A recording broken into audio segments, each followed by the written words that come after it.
महानगरपालिका आयुक्त सौम्या शर्मा यांनी 2 जुलै 2025 रोजी ETC सेवा व सुविधा केंद्र, भौतिक उपचार केंद्र, आयसोलेशन दवाखाना, अंबिकानगर दवाखाना आणि महानगरपालिकेच्या शाळेला अचानक भेट देत तपासणी केली। ETC केंद्राच्या पाहणीत आयुक्तांनी दिव्यांग विद्यार्थ्यांसाठी आवश्यक सर्व सुविधा तात्काळ उपलब्ध करून देण्याचे निर्देश दिले। केंद्रातील रिक्त पदे लवकरात लवकर भरावीत असेही त्यांनी स्पष्ट केले। संबंधित अधिकाऱ्यांनी या महत्त्वाच्या उपक्रमासाठी सजग राहावे आणि केंद्र सर्व सुविधायुक्त असावे यासाठी प्रयत्नशील राहावे असे निर्देश देत निधी महानगरपालिका आणि शासनामार्फत उपलब्ध करून देण्यात येईल असे आश्वासन त्यांनी दिले। आयुक्तांनी अंबिकानगर व आयसोलेशन दवाखान्याच्या नियोजनाचीही पाहणी केली। यावेळी स्वच्छता, डॉक्टर व कर्मचाऱ्यांची उपस्थिती, उपलब्ध औषधे, रुग्णांसाठी असलेल्या सुविधा,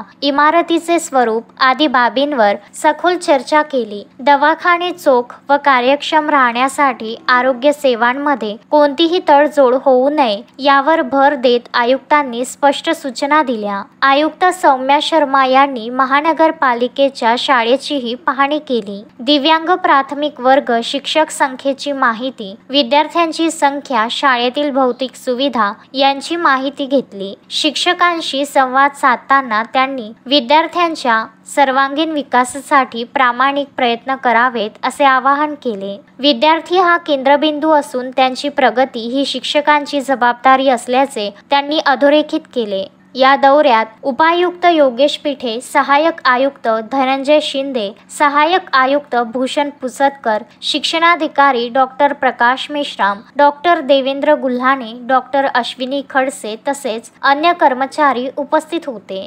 अशोकभाई जोशी, विदर्भ न्यूज, अमरावती।